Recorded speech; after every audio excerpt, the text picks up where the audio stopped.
प्रिय विद्यार्थियों, राजनीति विज्ञान की कक्षा में आप सभी का स्वागत है। आज के इस वीडियो लेक्चर में हम डिस्कस करेंगे दबाव समूह के बारे में, हित समूह के बारे में। दबाव समूह का क्या अर्थ है, दबाव समूह के विषय में राजनीतिक विद्वानों की क्या धारणाएं, दबाव समूह के लक्षण क्या है, दबाव समूह की विशेषताएं क्या है, what is pressure group, what is the difference between pressure group and interest group, what are the features of pressure groups in India। तो आइए आज दबाव समूह की विशेषताओं का अध्ययन करते हैं।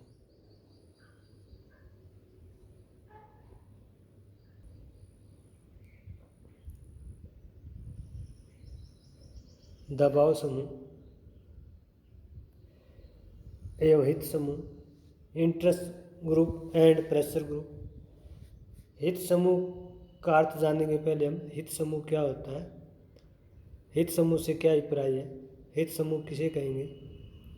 हित समूह का अर्थ है कि जब कुछ लोग मिलकर के सामूहिक हितों की प्राप्ति के लिए प्रयास करते हैं तो उसे हित समूह कहते हैं। यानी ऐसे लोग जो किसी उद्देश्य की पूर्ति के लिए प्रयास कर रहे हैं, उनके उद्देश्यों में, उनके हितों में, उनके स्वार्थों में, उनके लक्ष्यों में समानता होती है, तभी उनको हित समूह कहा जाता है। हित समूह में समूह के सभी सदस्यों के हित समान होते हैं। हित समूह के सभी सदस्य सामूहिक हितों के आधार पर ही एक दूसरे से जुड़े रहते हैं। हित समूह के विषय में अनेक राजनीतिक विद्वानों ने अपनी धारणाएं प्रकट की है। प्रमुख अंतर्राष्ट्रीय राजनीतिक चिंतक आमंड व पावेल ने इस विषय में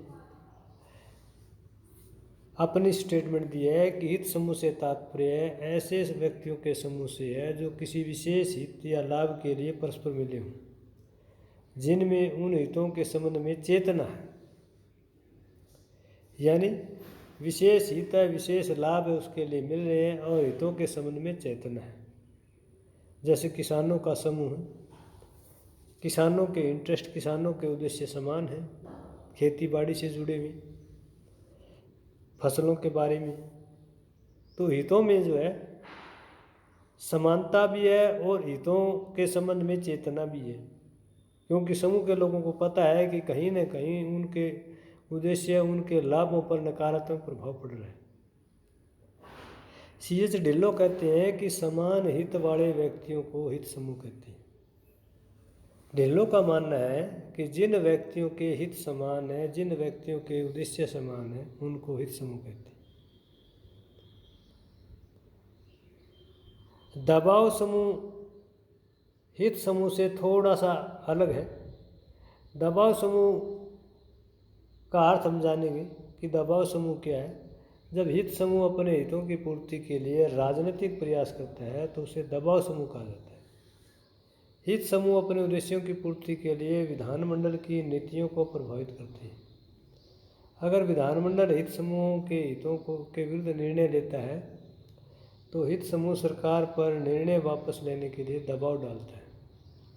कुछ मुख्य दबाव समूह जिनका हम यहाँ जिक्र करते हैं, उनमें भारतीय किसान यूनियन, SFI यानी student federation of India, Hindi Raksha Samiti, INTUC, FICCI इत्यादि है। ये भारतीय ट्रेड यूनियन कांग्रेस का सरकार की जन विरोधी नीतियों के विरुद्ध प्रदर्शन का एक चित्र दिखाया गया है कि किस तरह से ट्रेड यूनियन कांग्रेस के सदस्य सरकार के जनहित विरोधी नीतियों के विरुद्ध मूवमेंट कर रहे हैं। प्रेशर ग्रुप का जो लक्ष्य है वो हासिल करने के लिए प्रयास कर रहे हैं। दबाव समूह के विषय में B.K. गोखले ने भी परिभाषा दी है कि दबाव समूह सार्वजनिक नीतियों को प्रभावित करने वाले निजी समुदाय हैं। इसमें दो बातें हैं, एक तो सार्वजनिक नीति जो आम जनता से जुड़ी हुई है, जो सरकार की नीति है, और दूसरा ये निजी समुदाय है, जैसे किसान यूनियन, विभिन्न छात्र संगठन है, वकीलों का संघ है, अध्यापकों का संगठन है, महिलाओं का संगठन है। भाषा के आधार पर, धर्म के आधार पर, जाति के आधार पर, व्यवसाय के आधार पर अनेक प्रकार के दबाव समूह बने हुए हैं, और जब वो सार्वजनिक नीतियों को प्रभावित करते हैं तो उन्हें दबाव समूह कहा जाता है। इन समूहों का उद्देश्य सरकार को प्रभावित करके अपने हितों को बनाए रखना है। जैसे 2 साल पहले भारतीय किसान यूनियन ने दिल्ली में प्रदर्शन किया था।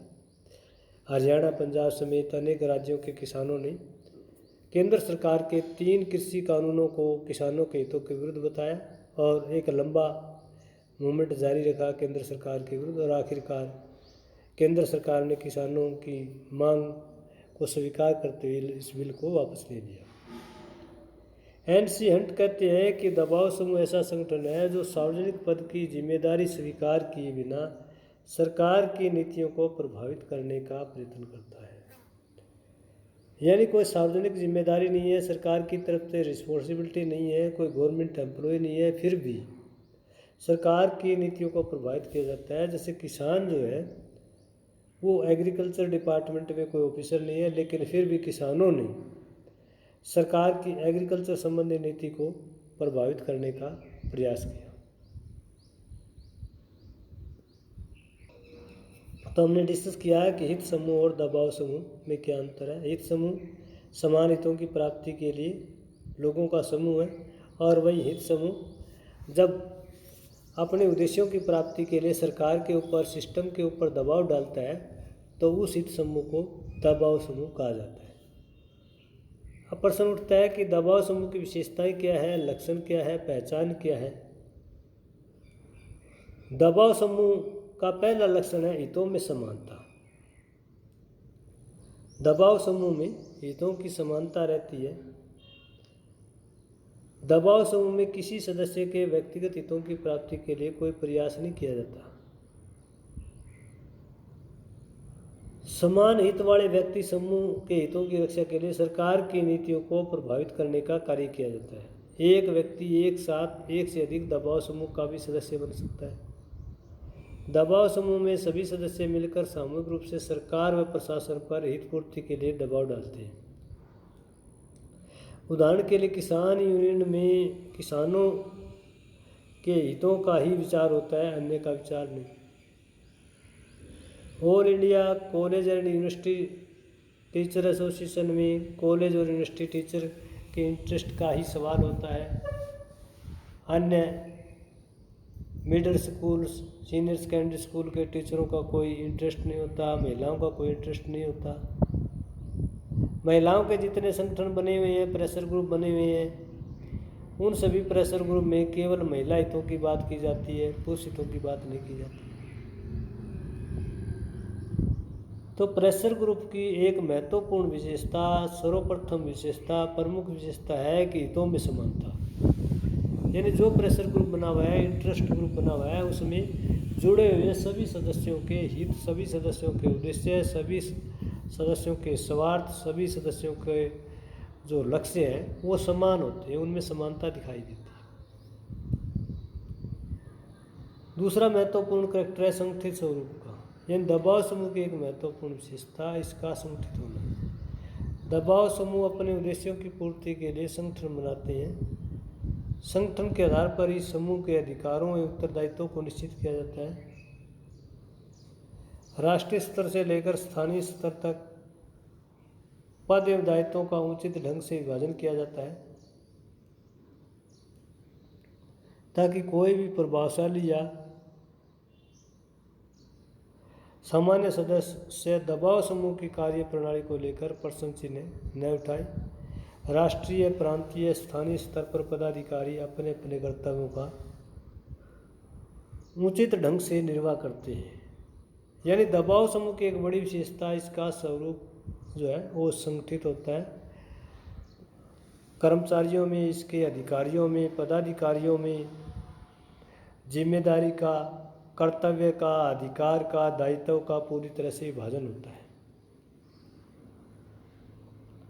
इसमें राष्ट्रीय स्तर के अधिकारी होते हैं, प्रांतीय स्तर के अधिकारी होते हैं, जिला लेवल के अधिकारी होते हैं, फिर ब्लॉक लेवल पर, फिर विलेज लेवल पर जो सबसे छोटी इकाई है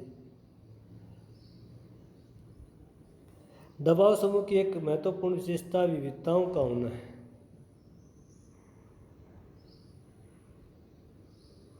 यानी दबाव समूह में अनेक प्रकार की विविधताएं पाई जाती हैं।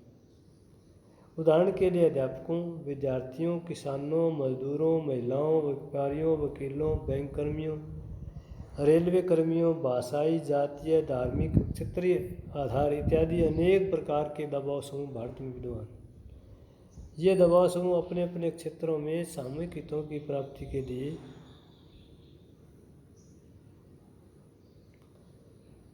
सामूहिक सरकार पर निरंतर दबाव डालते हैं। एक व्यक्ति एक साथ कई दबाव समूह का सदस्य बनकर भी सामूहिक हितों की पूर्ति कर सकता है। जैसे एक साथ जो है एक महिला है, वो महिला संगठन की भी सदस्य हो सकती है, और महिला अगर टीचर है, प्रोफेसर है, तो टीचर्स यूनियन की भी मेंबर हो सकती है। तो एक साथ एक व्यक्ति कई दबाव समूह का सदस्य हो सकता है।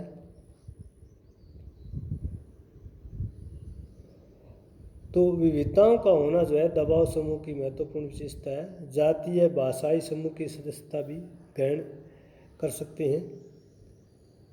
दलीय तटस्थता भी दबाव समूह की एक महत्वपूर्ण विशेषता है। किसी भी दबाव समूह के सदस्य स्पष्ट रूप से किसी राजनीतिक दल की निष्ठा ग्रहण नहीं करते। दबाव समूह के सदस्य किसी राजनीतिक दल विशेष की सदस्यता नहीं ग्रहण करते, क्योंकि वे पूरी तरह से दलीय निष्ठा से मुक्त होते हैं। दबाव समूह प्रत्यक्ष रूप से किसी भी राजनीतिक दल की बैठक में भाग नहीं लेते और न ही चुनाव के दौरान किसी राजनीतिक दल के प्रत्याशी के तौर पर चुनाव लड़ते हैं। दबाव समूह दलीय निष्ठा से मुक्त होकर अपने हितों की पूर्ति के लिए किसी भी दल का समर्थन करते हैं और किसी अन्य दल का विरोध करते हैं। दबाव समूह की एक महत्वपूर्ण विशेषता संविधान में स्पष्टतः प्रावधान है।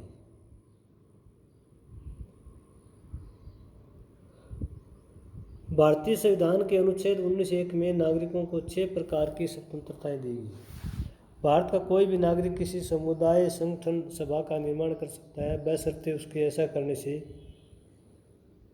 देश की सार्वजनिक व्यवस्था, सदाचार, नैतिकता व राष्ट्र की एकता, अखंडता भंग न होती हो।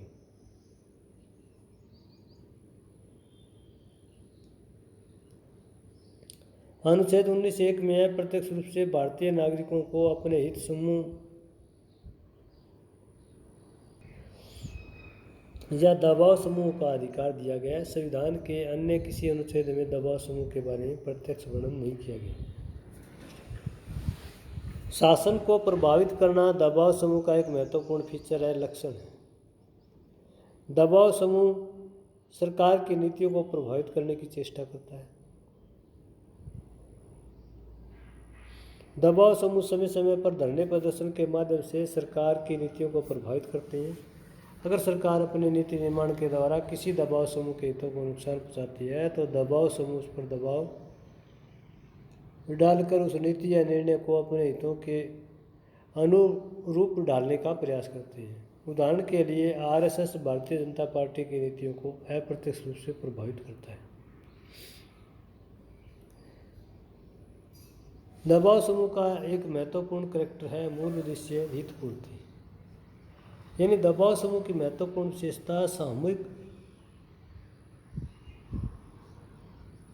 उद्देश्यों की पूर्ति करना है। दबाव समूह देश व समाज के विकास को लेकर न तो कोई विशेष आंदोलन करते हैं, न ही आम जनता को इसके बारे में जागरूक करते हैं। दबाव समूह का मूल उद्देश्य अपने हितों की पूर्ति करना है। अपने समूह के हितों की पूर्ति के आधार पर वे हर प्रकार के साधनों का प्रयोग करते हैं।